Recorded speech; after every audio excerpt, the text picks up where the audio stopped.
Alam nyo ba na mayroong mga halaman na rich in protein na pwede nating ipakain sa ating mga alagang hayop?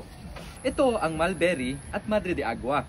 Sobrang dali lang pala mga ka-green thumbs na itanim ang madre de agua at mulberry kasi pwede lang po sila stem cutting at hindi rin po sila masyadong namimili ng lupa na pagtatamnan mga ka-green thumbs. Ito na pala mga green thumbs ang tinanim natin na madre de agua 4 months ago. Today ay magpupruning tayo ng mga mulberries at madre de agua para ipakain natin sa ating mga kambing.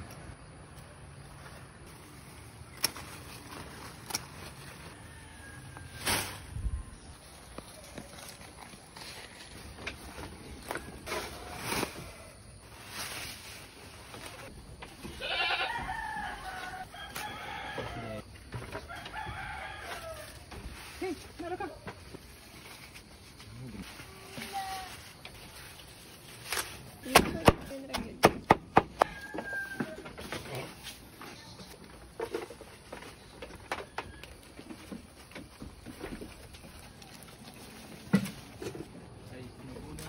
Mama, tagana ko sa agi.